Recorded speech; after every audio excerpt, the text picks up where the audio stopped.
بسم اللہ الرحمن الرحیم الحمدللہ۔ آج ہماری تلاوت کا آغاز 15 پارے سے سورہ بنی اسرائیل سبحان الذی اسری بعبدہ۔ اللہ کے حبیب صلی اللہ علیہ وسلم کو اللہ نے ایک غیر معمولی معجزہ عطا فرمایا، اور سارے انبیاء میں یہ آپ ہی کی خصوصیت تھی کہ آپ کو یہ معجزہ ملا کہ آپ کو اللہ نے راتوں رات مسجد حرام سے مسجد اقصی تک پہنچایا، اور پھر وہاں سے آسمانوں تک لے گئے، پہلے دوسرے ساتوں آسمانوں تک، اور پھر آگے سارا یہ منظر اور یہ سارا یہ سفر رات کے تھوڑے حصے میں ہوا، اور پھر آپ واپس تشریف لے آئے۔ اسریٰ بعبدہ، اور یہ سفر آپ کا سوتے نہیں تھا، جاگتے تھا، روح کا نہیں تھا، جسم کا تھا۔ خواب میں تو نہ جانے انسان کہاں کہاں گھوم کے آ جاتا ہے، اور اس کا کوئی انکار بھی نہیں کرتا۔ اللہ کے نبی جاگتے ہوئے آپ کو اللہ یہ لے گئے، تبھی تو کفار نے انکار کیا۔ یہ کیسے ہو سکتا ہے؟ یہ کیسے ہو سکتا ہے کہ آپ رات کے تھوڑے سے حصے میں کہاں مکہ مکرمہ، کہاں فلسطین، کہاں مسجد اقصی، کہاں آسمانوں پہ، اور پھر آپ کا واپس آ جانا اللہ اللہ ہے۔ اور اللہ بڑی قدرت والے ہیں۔ جب مکہ کے کفار نے یہ بات سنی تو انہوں نے حضرت صدیق اکبر سے کہا کہ تمہارا یہ دوست جس پہ تم ایمان لائے ہو عجیب سی بات کر رہا ہے، اور یہ کہہ رہا ہے کہ رات کے حصے میں گیا اور آیا۔ اللہ کے نبی صلی اللہ علیہ وسلم کا یہ سچا جان نثار کہنے لگا یہ کس نے کہا ہے؟ کہا اس محمد صلی اللہ علیہ وسلم نے۔ فرمایا اگر انہوں نے کہا ہے تو سچ کہا ہے، انہوں نے کہا ہے تو سچ کہا ہے۔ مسلمان تو ہوتا ہی وہی بھائی کہ عقل کو وہی کتابیں رکھتا ہے، نہ یہ کہ اپنی عقل سے وہی کے تجزیے کرتا ہے، نہ یہ ہے کہ اللہ کے احکامات کا اور وہی کے آئی ہوئی نظام کا اپنے عقل سے تجزیے کرے، بلکہ اپنے عقل کو اس وحی کے تابع کرتا ہے۔ اللہ کی قدرت انسانی عقل سے بھی آگے کی چیز ہے۔ تو ابراہیم حضرت محمد صلی اللہ علیہ وسلم کو اللہ نے یہ معراج کا معجزہ عطا فرمایا، اور میرے عزیزو یہ اللہ کے نبی کا خصوصی اعزاز تھا، لیکن آپ نے اس موقع پہ اپنی امت کو نہیں بھولے۔ اللہ سے آپ نے اپنی امت کے لیے بھی معراج کا تحفہ لے کے آئے، اور وہ تحفہ نماز کا تھا۔ نماز کا تحفہ تھا کہ جب میری امت نماز پڑھے گی تو وہ بھی اتنے اللہ کے قریب ہو جاتی ہے جیسے اسے بھی اللہ کا معراج ہو رہا، اللہ کا قرب مل رہا ہے۔ 50 ملی تھی، اللہ کے نبی کے کہنے پر 5 ہو گئی، لیکن کیا پتا آج امت کے پاس ان 5 وقت کی نماز کے لیے بھی وقت نہیں ہوگا۔ اور اللہ کی رحمت دیکھی، فرمایا آپ کی امت 5 پڑھے گی، ثواب 50 کا ہی دوں گا، انعام 50 ہی کا دوں گا۔ یہ کیا پتا تھا کہ یہ امت ایسی ہو جائے گی کہ اس کے پاس 5 کا بھی وقت نہیں ہوگا۔ 5 نمازوں کے لیے بھی آج مسلمان کے پاس وقت نہیں ہے۔ بڑی حیرت ہے، یہ پیدا کس لیے ہوا ہے؟ یہ تو پیدا ہی اللہ کی بندگی کے لیے ہوا تھا، لیکن یہ بھول ہی گیا۔ تو معراج کا واقعہ سورہ بنی اسرائیل کے آغاز میں ہے، اور پھر اللہ رب العزت نے بنی اسرائیل کا تذکرہ فرمایا۔ امت محمدیہ کے لیے سبق ہے، درس ہے، عبرت ہے کہ اس بنی اسرائیل نے شام کی زمین اور فلسطین کی زمین، یہ ایک ہی علاقہ تھا، اس پورے علاقے کو شام کا علاقہ کہا جاتا تھا۔ یہودیوں نے وہاں بنی اسرائیل نے سرکشی کی، اللہ نے ان پہ ظالم بادشاہ بخت نصر مسلط کیا۔ اس قوم نے حضرت شعیب کو شہید کیا، اور اللہ کی بے دینی میں بہت آگے بڑھی، پیغمبر کی تعلیمات سے بہت دور ہو گئی۔ اللہ نے ظالم بادشاہ بخت نصر مسلط کر دیا، جس نے انہیں جسے کہیں کہ جسے گھر اجاڑ دیے، گھر برباد کر دیے، گرفتار کر لیا۔ پھر اس کے بعد انہی کی اولادیں آئیں، اور انہوں نے پھر شام کے اندر ایک مرتبہ خرابی مچائی، اور حضرت زکریا اور حضرت یحییٰ علیہ السلام کو شہید کیا۔ پھر اللہ نے ایک بادشاہ مسلط کیا۔ تو اللہ نے اس امت کو سبق دیا کہ جب قومیں اللہ کو ناراض کرتی ہیں تو اللہ پھر ان پہ اور بڑا ظالم مسلط کر دیتا ہے، پھر اور اللہ بڑا ظالم مسلط کر دیتا ہے۔ ایسے ہی نہیں کوئی ظالم مسلط ہوتا، اور ایسے ہی ظالموں کے ہاتھوں میں قومی امور نہیں آتے، بلکہ انسانوں کی اعمال خراب ہوتے ہیں، عمل خراب ہوتا ہے، اللہ ناراض ہوتے ہیں، پھر اللہ رب العزت ظالموں کے سپرد اس قوم کو کر دیا کرتے ہیں۔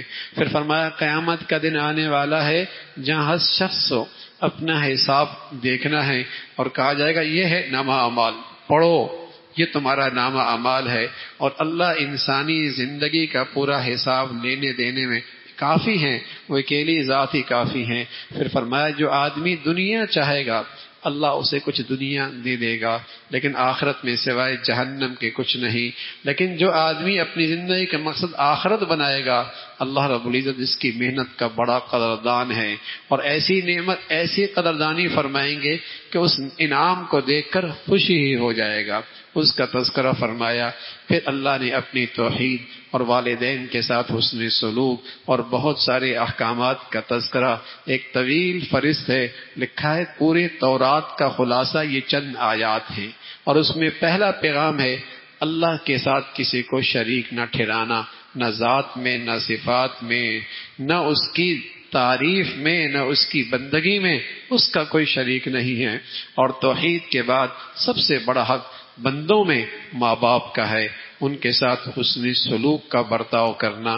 ماں باپ کے ساتھ بدسلوکی کا انجام مرنے کے بعد نہیں ہوتا، عام طور پہ اللہ رب العزت اس کی سزا اس دنیا کے اندر بھی دیتے۔ ماں باپ کے ساتھ بدسلوکی کا انجام آدمی دنیا ہی میں اولاد دیکھا کرتی ہے۔ فرمایا ماں باپ بوڑھے ہوں تو انہیں تمہاری خدمت کی اور زیادہ ضرورت ہے، تو ان کو ایسا برتاؤ نہ کرنا جس میں ان کو تکلیف ہو اور انہیں تمہاری وجہ سے ایذا پہنچے، اس کا تذکرہ فرمایا۔ ماں باپ کافر ہی کیوں نہ ہو تب بھی اولاد پر خدمت ضروری ہوتی ہے، چہ جائے کہ ماں باپ مسلمان ہو، چہ جائے کہ مسلمان ہو تو پھر تو اور حق بڑھ جاتا ہے۔ ماں باپ بہرحال ماں باپ ہیں، ہاں کافر ماں باپ ہیں، اللہ کی ناراضگی میں ان کی تو اطاعت نہیں کرنی، لیکن ویسے ماں باپ کے ساتھ حسن سلوک سے پیش آنا، چاہے وہ کتنا ہی نافرمان کیوں نہ ہو، حتیٰ کہ وہ کافر ہی کیوں نہ ہو، تب بھی ان کی خدمت اولاد پہ ضروری ہے۔ لیکن ماں باپ مسلمان ہیں اور بوڑھے ہیں اور اولاد کی خدمت کے محتاج ہیں، اور پھر کوئی بدنصیب بھی ہوتا ہے جو ماں باپ کی خدمت سے محروم رہتا ہے، ماں باپ کی خدمت سے محروم رہتا ہے۔ مسلمان معاشرے میں تو ماں باپ کا بوڑھا ہونا گھر کا سرمایہ سمجھا جاتا تھا، اور اس کے قدموں میں جنت تھی، اور مسلمان اولادیں ان کی سے دعائیں لے کر اپنی عاقبت سنوارا کرتی تھی۔ لیکن اس مغربی تعلیم اور تہذیب نے ان سارے حسین رشتوں کے اندر دوریاں پیدا کر دی، اور رشتوں کی ساری قدر ہی ختم ہو گئی۔ پھر اللہ رب العزت نے تلقین فرمائی کہ مال خرچ کرنا لیکن تبذیر نہیں، اس لیے کہ مال کے اندر تبذیر کرنے والا شیطان کا بھائی ہے۔ خرچ کرو لیکن اللہ کے راستے میں بھی خرچ کرنے کے اندر بھی ایسا نہیں کہ تم محتاج ہو جاؤ، چہ جائے کہ تم اللہ کے گناہوں کے اندر خرچ کرو، یہ تو شیطان کے ساتھ دوستی اور یاری کی بات ہے، اس کی مذمت فرمائی۔ اور پھر فرمایا اپنی اولاد کو ناحق قتل مت کرو، اس خیال سے کہ کھائیں گے کہاں سے اور ان کی رزق کا کیا ہوگا، اس خیال سے اولاد کو قتل مت کرو۔ زنا کے قریب بھی نہ جاؤ، چہ جائے کہ زنا کرنا اس گناہ سے تو بس اوقات ایمان ہی سلب ہو جاتا ہے، لیکن فرمایا زنا کے قریب بھی نہ جاؤ۔ اور زنا کے قریب کیا ہیں؟ غیر محرم کے ساتھ اختلاط، خلوت اور تنہائی، مخلوط زندگی اور ان سے ناجائز تعلقات اور گفتگو، یہ سارے زنا کے دوائی ہیں۔ فرمایا ایمان والو زنا کے قریب بھی نہ جاؤ، نہ حق کسی کو قتل مت کرو، یتیم کا مال مت کھاؤ، ناپ تول میں کمی مت کرو، عہد کرو تو اسے پورا کرو۔ اللہ رب العزت نے آنکھیں دی ہیں، کان دی ہیں، دل دی ہیں، یہ اللہ کی بڑی نعمتیں ہیں، لیکن کل قیامت میں ان نعمتوں کے بارے میں بات پرس بھی ہوگی، ان نعمتوں کا تمہارا استعمال کیسا رہا، اس کا تذکرہ فرمایا۔ پھر مرنے کے بعد کی زندگی کا انکار، مشرک کہتے تھے مرنے کے بعد کیسے زندہ ہوں گے؟ فرمایا اللہ زندہ فرمائیں گے، تم پتھر بھی بن جاؤ نا، تم لوہا بھی بن جاؤ، اللہ پھر بھی تمہیں انسان بنا کے کھڑا کر دے گا۔ تم اس سے آگے کی کوئی چیز سوچو، مرنے کے بعد تم یہ بن جاؤ گے تب بھی اللہ تمہیں انسان بنا دے گا۔ اللہ کی قدرت سے کوئی چیز بعید نہیں ہے، اسی کا تذکرہ فرمایا۔ پھر اللہ رب العزت نے اپنی بڑائی کا تذکرہ فرمایا۔ پھر انسان کو جو اللہ نے عزت بخشی، اکرام بخشا، احترام بخشا، اس کا مقام ہے۔ پھر نمازوں کا تذکرہ، 5 نمازوں کا تذکرہ، پھر خاص طور پہ تہجد کی نماز جو اللہ کے نیک اور مقبول بندوں کی خاص عبادت ہے، اس کا تذکرہ فرمایا۔ پھر آپ علیہ الصلوۃ والسلام سے سوال کرنے والے سوال کرنے آئے، کہنے لگے روح کیا چیز ہے؟ فرمایا روح اللہ کا حکم ہے، روح اللہ کا حکم ہے۔ مشرک کہتے تھے ہم آپ کی بات پہ یقین نہیں کر سکتے، اگر واقعی آپ اللہ کے پیغمبر ہیں تو پھر کوئی نہریں بہا دینا، کوئی سبز بہار جسے کہیں کہ کوئی باغات ہوتے نا آپ کے پاس دولت اور مال و دولت ہوتی نا، یہ سب چیزیں ہوتی تو ہم کہتے ہیں ہاں آپ کے کوئی اللہ کے خاص آدمی ہیں اور آپ اللہ کے بڑے برگزیدہ ہیں۔ کفار کے ہاں اللہ کی قبولیت کا معیار کیا تھا کہ دنیا بہت ہونی چاہیے، دنیا بہت ہونی چاہیے، دنیا بہت ہونی چاہیے، یہ ان کے ہاں کفار کے ہاں مقبولیت اور اللہ کے پیارے ہونے کی علامت تھی۔ اللہ کے نبی صلی اللہ علیہ وسلم فرمایا یہ میرے اختیار میں نہیں ہے، میں تو اللہ کا رسول اور اللہ کا پیغمبر ہوں، اس کا پیغام تمہیں سنا رہا ہوں۔ اور پچھلی قوموں کی ہلاکت کا تذکرہ بھی فرمایا۔ پھر آپ علیہ الصلوۃ والسلام سے تلقین فرمائی بس آپ اللہ کو یاد کریں اور اللہ کو کسی بھی نام سے اللہ کے نام کو پکاریں، اللہ فریاد کو قبول کرنے والے ہیں۔ پھر سورہ کہف کا تذکرہ ہے اور یہ وہ صورت ہے، رسول اللہ صلی اللہ علیہ وسلم فرمایا کرتے تھے ہماری چاہت ہے کہ ہماری امت اس کو ہر جمعے میں تلاوت کیا کرے، اس سے دجال کے فتنے سے محفوظ رہیں گے، دجال کے فتنے سے محفوظ رہیں گے۔ اس صورت کے آغاز میں اللہ کی حمد و ثنا ہے، اللہ کی بڑائی ہے، اور پھر اصحاب کہف کا تذکرہ ہے۔ یہ چند نوجوان تھے جو خوشحال گھرانوں کے بچے تھے، صاحب حیثیت سوسائٹی کے اندر رہتے تھے۔ اللہ کی شان، اس وقت کا جو حکمران تھا وہ بت پرست تھا، وہ اپنی پوجا کرایا کرتا تھا۔ ان نوجوانوں کو سچے دین کی کہیں سے تعلیم مل گئی اور انہوں نے اس کے سامنے جھکنے سے انکار کر دیا اور انہوں نے اعلان کر دیا ہم تو اس ذات کے سامنے جھکیں گے اور اس کی پرستش کریں گے اور اس کی بندگی کریں گے جو زمین و آسمان کا رب ہے اور جو زمین و آسمان کا خالق اور مالک ہے۔ وقت کے حاکم نے انہیں مہلت دے دی، اپنے اس نظریے سے دستبردار ہو جاؤ تو تمہارے لیے عہدے ہیں، مناصب ہیں، دولت کے ڈھیر ہیں، اور اگر تم پھر بھی باز نہ آئے تو یاد رکھنا پھر تمہارے لیے سزا ہے، قتل ہے، تمہارے لیے پھانسی ہے۔ یہ اس نے چند دنوں کی مہلت دی۔ یہ نوجوان کہنے لگے، وہاں سے جب یہ کہنے، ان کے دائیں بائیں کے رشتہ دار، دوست احباب ان کے قریب آئے اور کہنے لگے کہ کیا ہوا، تم کیوں اس رشت پہ اس معاشرے اور سوسائٹی کے چلتے ہوئے سفر کو چھوڑ کر ایک الگ راستے کو کیوں اختیار کر رہے ہو، اور خود اس کو بٹھا دو، تم خود جو ہے ترقی کیوں نہیں، تم خود جو ہے اپنے لیے ترقی کے راستے کیوں بند کر رہے ہو۔ تو اس نوجوان نے، ان نوجوانوں نے کہا کہ ہمارا رب تو وہ ہے جو زمین و آسمان کا رب ہے، جو ساری مخلوق کو کھلاتا اور پلاتا ہے، وہ ذات ہمیں بھی کھلائے گا، ہمیں بھی پلائے گا، فضا میں رکھے اڑتے پرندوں کو جو کھلا سکتا ہے اور سمندر کی تہ میں رہنے والی سمندر کی مچھلیوں کو کھلا سکتا ہے، چٹانوں میں رہنے والے کیڑوں کو وہ ذات کھلا سکتی ہے، تو وہ رب ہے، وہ ہمارا بھی رب ہے، وہ ہمیں بھی کھلائے گا۔ اس لیے کہ قوم نے سب سے زیادہ جس چیز سے ڈرایا، کھاؤ گے کہاں سے، تمہارے معاش کا کیا ہوگا۔ اور آج دنیا میں جتنے فتنے آ رہے ہیں وہ معاش کی سواری پہ سوار ہو کے آ رہے ہیں۔ مسلمانوں کے پاؤں کی زنجیر آج معیشت بن چکی ہے، معیشت بن چکی ہے۔ ایک تو یہ مسلمان کم ہمت ہو گیا، اور کم جسے کہیں کہ ہمت ختم ہو گئی، محنت کا مزاج ختم ہو گیا، اور دوسرا اللہ کی ذات پہ اعتماد اور بھروسہ بھی ختم ہو گیا۔ پھر غلامی ہی غلامی ہے۔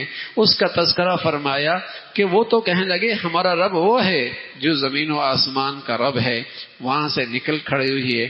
جب اللہ کی طرف کوئی آدمی چلتا ہے تو اللہ کی رحمت اس کی طرف دوڑ کے آتی، اللہ کی رحمت بھی پھر اس کی طرف دوڑ کے آتی ہے. کوئی دل سے اللہ کی طرف چلتا ہے پھر اللہ کی رحمت بھی اس کی طرف دوڑ کے آتی ہے. یہ نوجوان نکلے، اس شہر سے نکلے، اس علاقے سے نکلے، ایک غار میں پہنچے، کچھ آرام کرنے لگے. اللہ رب العزت نے ان نوجوانوں پہ نیند طاری کر دی. اور نیند کیا طاری کی؟ سوتی رہ گئے، سالہ سال سوتے رہے. اور قرآن کہتا ہے زندگی کے لیے سورج کی ضرورت، ہوا کی ضرورت، چاند کی ضرورت. ہم نے اپنی ساری مخلوق کو حکم دے دیا کہ یہ میرے پیارے ہیں، ذرا تازہ جھونکے ہوا کا ان پہ ڈالتے چلے جانا، اور سورج اور چاند کی تازہ شعائیں ان پہ ڈالتے چلے جانا. اور خود اللہ کہہ رہا ہے ہم ان کو کروٹیں بھی دے رہے ہیں. کئی سالوں کے بعد جب اٹھتے ہیں تو ایک دوسرے سے پوچھتے ہیں کتنے دن تک سوئے؟ تو کہنے لگے ایک دن یا آدھا دن. اللہ کی شان جیسی اٹھے فوراً بھوک لگی. اپنے آپس میں مشورہ کرنے لگے چھوڑو اس بحث کو، بمقصد بات کرو، کسی کو بھیجو کھانے کے لیے، اور اس کو یہ بھی کہہ دو، اس کو یہ بھی تلقین کر دی احتیاط سے جانا، کسی کی نظر تجھ پہ نہ پڑے، پھر کہیں گرفتار نہ ہو جائے، کہیں پھر وہ ہمیں ارتداد کے اور گمراہی کی طرف مجبور نہ کر دیں. اور یہ بھی خیال کرنا لقمہ حلال لے کے آنا، صاف ستھری ہوٹل پہ جانا، اور کسی اچھے آدمی سے کھانا لے کے آنا، اس لیے کہ حرام کی بڑی نحوست ہوتی ہے. تو اس انداز سے جب وہ کھانے کے لیے لینے کے لیے گیا، اللہ کی شان سالہ سال سلایا، نہ بھوک کی ضرورت نہ پانی کی ضرورت. اور اب اٹھے تو فوراً بھوک لگ گئی. جب وہاں گئے تو راستے بدلے ہوئے، ماحول بدلا ہوا، لیکن چلے گئے. جب وہاں سکے پیش کیے تو اس کھانے دینے والے نے کہا میاں نئے سکے لے کے آؤ، نئی کرنسی لے کے آؤ، یہ پرانی کرنسی کہاں سے لے کے آ گئے؟ تو کہنے لگے کون سی پرانی کرنسی، کون سی نہیں، ابھی تو ہم نے یہ لی ہے، ابھی تو ہم یہاں سے گئے ہیں. تو اس کے سامنے اس ملک کی پرانی تاریخ موجود تھی کہ چند نوجوان اللہ کی وحدانیت کی بات کرتے تھے، اور انہوں نے ایسے استقامت کا مظاہرہ کیا کہ سارے ملک کے نظام سے ہٹ کٹ کے اللہ کے سچے دین کو قبول کیا تھا. پھر ایسے گم ہوئے کہ ان کا پتہ کوئی نہیں لگا. تو اس کے سامنے کہیں تم وہ نوجوان تو نہیں ہو؟ تو جھوٹ کیسے بولتے؟ ان ہوٹل والے نے اسے تسلی دی، گھبراؤ نہیں، اب وقت کا بادشاہ بڑا نیک آدمی ہے، خوف خدا رکھنے والا ہے. جب دربار میں لے گئے تو اس وقت کا بادشاہ سجدے میں تھا، اللہ سے دعا کر رہا تھا، اللہ میرے ملک کے کچھ باشندے ایسے ہیں جو مرنے کے بعد زندگی کا انکار کرتے ہیں، کوئی ایسی برہان بھیج دے، کوئی ایسی دلیل بھیج دے میں انہیں مطمئن کر سکوں. جیسے یہ نوجوان گئے تو وہ سمجھ گیا کہ اللہ نے برہان بھیج دیا. جو سالہ سال سلانے کے بعد بیدار کر سکتا ہے، اس ذات کے لیے مارنے کے بعد دوبارہ زندہ کرنا کوئی مشکل نہیں. تو اللہ رب العزت نے ان نوجوانوں کا تذکرہ فرمایا، پھر ان کا انتقال ہوا، پھر وہاں ان کے لیے جگہ بنی. آج تک کوئی صحیح جگہ مختلف تاریخ کے اوراق کے اندر موجود ہے کہ یہ ترکی کے بعض علاقوں کے اندر ہیں، بعضوں نے کچھ اور علاقے تیونس کی طرف علاقے بتائے، لیکن بہرحال اصحاب کہف، یہ غار والے، قرآن نے ان کا تذکرہ فرمایا. پھر اللہ رب العزت نے اپنے نبی کو تلقین فرمائی جب بھی کوئی آئندہ کام کرنا ہو تو یہ نہ کہا کرو میں کل بتا دوں گا، میں پرسوں بتا دوں گا، بلکہ یہ بھی ساتھ کہا کرو اگر اللہ چاہے گا تو، اگر اللہ چاہے گا تو انشاءاللہ. یہ جو مسلمان کہتے ہیں نا ماشاءاللہ انشاءاللہ، یہ ایک عقیدے کا اعلان ہوتا ہے کہ جو کچھ ہوا اللہ کی مرضی سے ہوا، کہتے ہیں ماشاءاللہ اللہ کی مرضی سے ہوا، اور انشاءاللہ تدبیر مکمل ہے، منصوبہ مکمل ہے، ساری پلاننگ ٹھیک ہے، اسباب بھی مہیا ہیں، وسائل بھی ہیں، کچھ نہیں ہو سکتا انشاءاللہ، اللہ چاہے گا تو ہوگا، اللہ چاہے گا تو ہوگا. تو یہ مسلمانوں کے عقیدے کا اظہار ہے. مسلمان کسی کام کے ہونے پر کہتا ہے ماشاءاللہ اس کی مرضی ہے اس لیے ہو گیا. کسی کام کے ہونے کی امید ہوتی ہے، اسباب مہیا ہیں، کہتا نہیں وہ چاہے گا تو ہوگا انشاءاللہ. یہ اللہ رب العزت نے تلقین فرمائی کہ جب بھی کوئی کام مستقبل کے بارے میں ہو تو انشاءاللہ کہا کرو، اس کا تذکرہ فرمایا۔ پھر دو باغ والوں کا تذکرہ ہے، ایک خوشحال تھا اور ایک غریب تھا، لیکن غریب اللہ والا تھا اور وہ خوشحال اللہ کو بھولا ہوا تھا، وہ اپنی دولت پہ اترا رہا تھا، تکبر میں مبتلا تھا، اور اس غریب سے کہنے لگا یہاں بھی میرے مزے وہاں بھی میرے مزے، اگر میں مرا پہلی بات تو مروں گا ہی نہیں، مرنے کے بعد زندگی کوئی نہیں، اگر مر بھی گیا تو یہاں بھی مزے وہاں بھی میرے مزے۔ وہ غریب جو اللہ والا تھا اس نے کہا اپنی دولت پہ غرور اور تکبر نہ اترا، بلکہ یہ کہہ دے یہ سب کچھ اللہ کی عطا ہے، یہ سب کچھ اس کی عطا ہے اور اس کی نوازش ہے۔ اگر ایسا نہیں کرے گا تو خطرہ ہے کہیں کوئی آفت ہی نہ آ جائے، لیکن اسے اس دولت کے نشے میں کچھ سمجھ میں نہیں آیا۔ اللہ رب العزت نے فرمایا آفت بھیجی، اس کے سارے باغات ملیا میٹ ہو گئے، نام و نشان مٹ گیا۔ بس اوقات اللہ دنیا میں بہت جلدی کسی کو عبرت کا نمونہ بنا دیتا ہے، بس اوقات کسی کو بہت جلدی عبرت کا نمونہ بنا دیتا ہے۔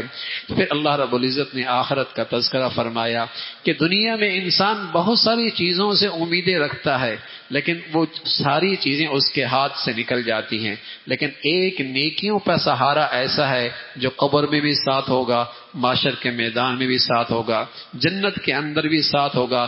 تو کیوں نہ ہو اپنی زندگی میں نیکیوں سے تعلق رکھو جو ہر وقت زندگی کے سفر میں ساتھ رہیں، اس کا تذکرہ فرمایا۔ پھر اللہ رب العزت نے حضرت موسیٰ علیہ السلام اور حضرت خضر کا تذکرہ فرمایا۔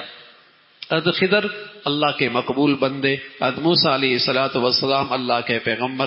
حضرت خضر کو اللہ نے وہ علم دیا تھا جو موسیٰ علیہ السلام کے پاس نہیں تھا، تکوینی علم تھا، اور حضرت موسیٰ علیہ السلام کے پاس شریعت کا علم موجود تھا۔ تو حضرت موسیٰ علیہ السلام سے اللہ نے حضرت خضر کے ساتھ رہنے کی آپ کو نصیحت فرمائی کہ کچھ دن خضر کے ساتھ رہو، ان کے پاس وہ علم ہے جو تمہارے پاس نہیں۔ سفر کے لیے تیار ہو گئے، اللہ کی شان جب سفر کے لیے روانہ ہوئے تو حضرت خضر علیہ السلام نے فرمایا ٹھیک ہے سفر پہ لے کے چلوں گا، لیکن جو کچھ دیکھو اس پہ بولنا نہیں، اس پہ بولنا نہیں۔